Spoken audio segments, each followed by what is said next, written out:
Bienvenue au programme de la technique présenté par Wolfgang Rudolph. Bonjour et bienvenue. N'ayez pas peur, je ne vais pas vous parler de mathématiques ni rien de ça.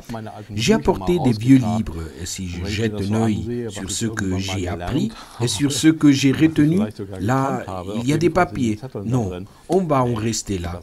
Ce n'est pas non plus la raison pour laquelle je suis ici aujourd'hui. Je vais vous parler de la pression. Et qu'est-ce que c'est la pression? J'ai apporté des livres qui sont lourds. En général, les livres sont lourds et certains ont un contenu lourd. Et si je les empile les uns sur les autres, alors tout le monde sait qu'il est difficile de les soulever et qu'il exerce une pression sur la surface sur laquelle ils se trouvent. Je le sens dans ma main. En haut sur la pile, moi. Il n'y a rien. Qu'est-ce que je veux dire par là? Il y a des choses qui nous entourent tout le temps et que nous ne pouvons pas voir. Les livres, eux, on les voit. Ils exercent une pression sur le sol, sur la table. Ça c'est clair, on le comprend tout. Mais qu'est-ce que c'est ça? De l'air. Nous ne voyons pas l'air et ne l'entendons pas non plus. Tout simplement, il existe. Mais vous me direz, bon, l'air c'est pas comme les livres pèsent, mais pas l'air. Bon, c'est vrai que l'air pèse un peu moins, mais réfléchissons. L'air ou la colonne d'air qui exerce une pression, disons sur 1 mètre carré. Cette table est un peu plus grande, disons 1 mètre sur 1 mètre. La colonne d'air exerce une pression de 10 tonnes sur cette table. 10 tonnes, c'est-à-dire que si on prend les vieilles Volkswagen Coccinelle, c'est 10 voitures empilées l'une sur l'autre qui exercent la pression ici. Mais pourquoi la table ne se casse pas? Parce que l'air exerce la même pression du bas vers le haut que du haut vers le bas. Et si j'exerce une pression dans les deux sens, ça ne se casse pas. Le verre ne s'écrase pas facilement. Cela signifie que la pression de l'air existe. À combien s'élève-t-elle? Il existe des unités de mesure très variées. De nos jours, nous calculons en hectopascal. Au-dessus du niveau de la mer, nous avons une pression normale de 1013,25 hectopascal.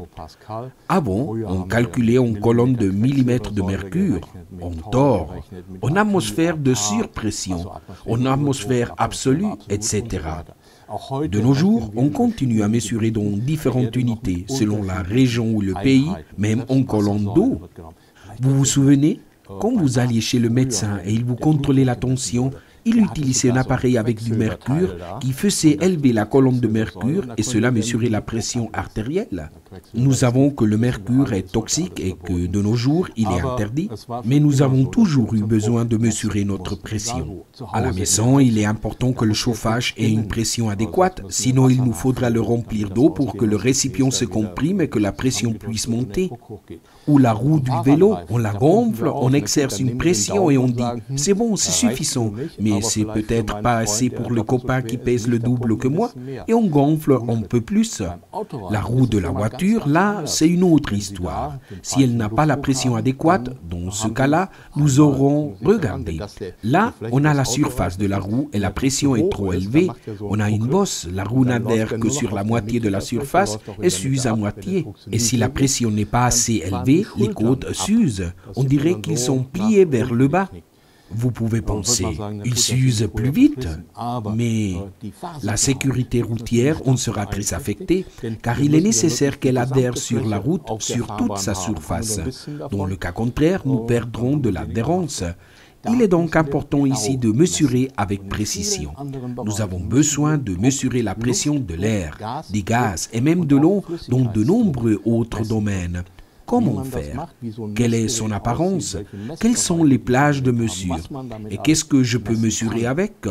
J'ai analysé tout ça et je vais vous présenter 3 appareils. J'ai dans la main le modèle THB38 de chez PCE. Il ressemble à un tube de moutarde ou quelque chose de semblable, mais il est plein d'électronique. Commençons par le haut. Ici en haut, sur la pointe noire, il y a des fentes. Si on regarde un peu à l'intérieur, on voit une platine avec des capteurs. C'est là qu'on mesure. Qu'est-ce qu'on mesure? La pression de l'air et la température. Ces deux paramètres sont liés et cette information s'envoie ici en bas. À l'intérieur de la carcasse, on y trouve l'électronique qui les évalue. Si on allume, on attend un instant. Puis, une valeur apparaît, 52,1. Ce n'est pas la température, mais l'humidité relative. Et l'indication inférieure de 26,1 est la température d'ici du studio. Ça y est, je me suis réchauffé en travaillant. Mais ce n'est pas tout. Nous pouvons mesurer l'humidité ambiante et la température, mais on peut avoir plus de données. Vous voyez que j'ai ici un menu de sélection.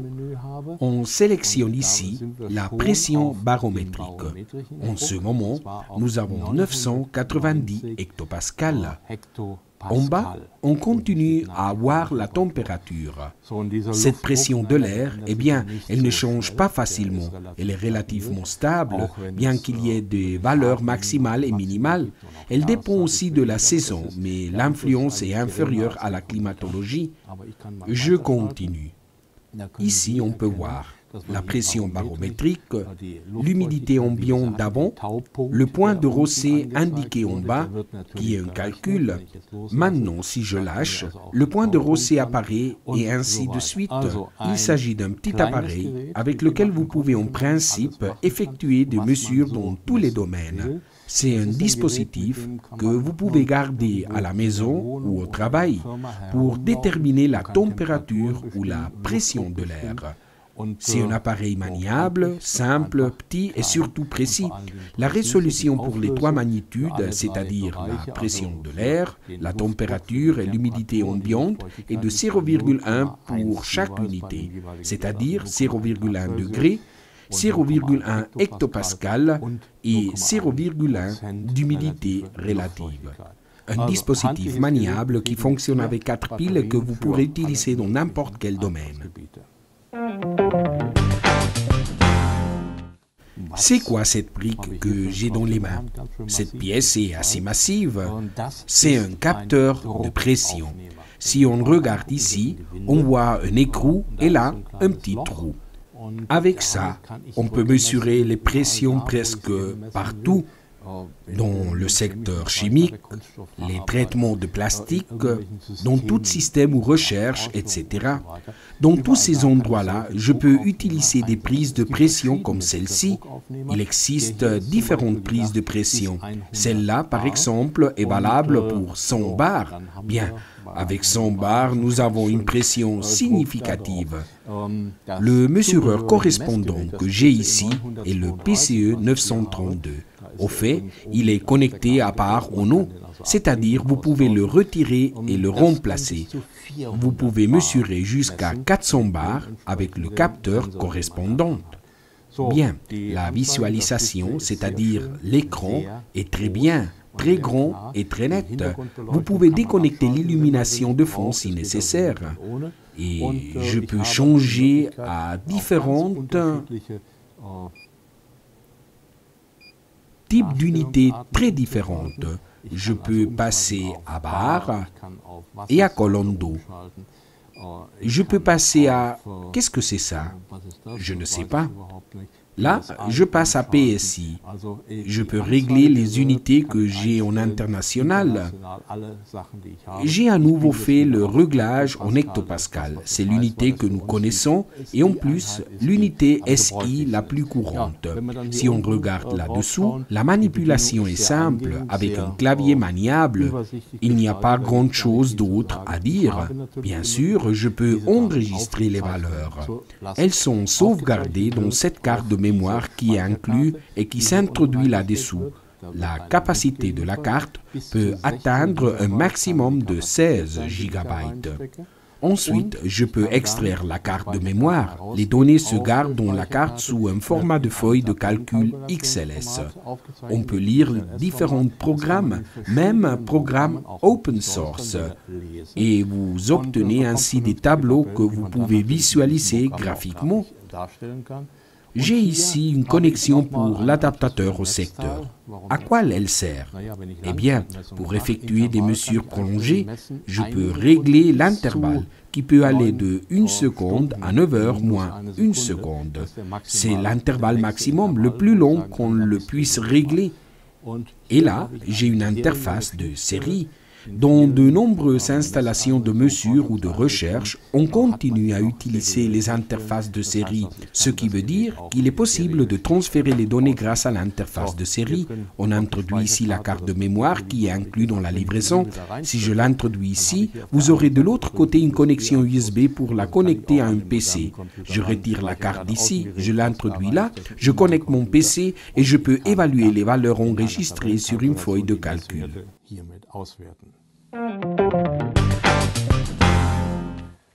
J'ai dans les mains le PCE P05, un mesureur de pression différentielle.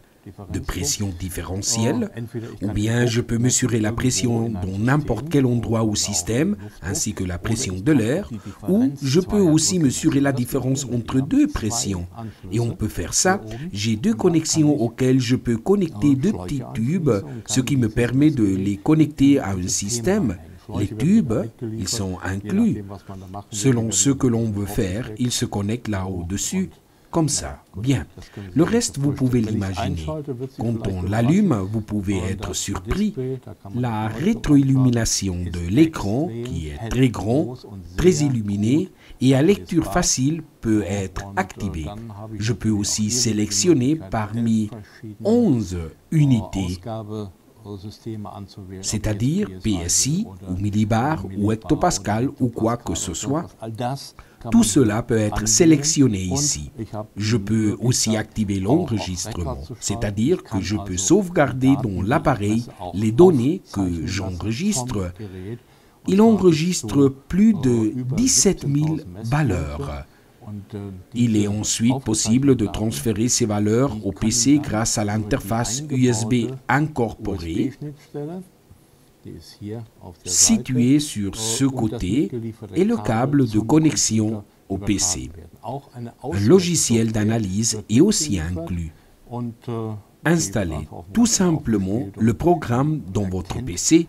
Le logiciel reconnaîtra le dispositif et vous pourrez transférer directement les données. Tout le système comprend l'adaptateur, les câbles de connexion, le logiciel, les petits tubes et même une mallette rigide qui supporte les coups. De plus, comme vous pouvez le voir, il est molletonné pour ne pas endommager l'appareil. C'est ce qui s'utilise normalement en laboratoire. Partout où un contrôle est requis, l'intervalle de mesure est de 1 seconde à 24 heures. C'est-à-dire qu'il est possible d'indiquer le moment de la lecture et le moment du registre dans cette plage.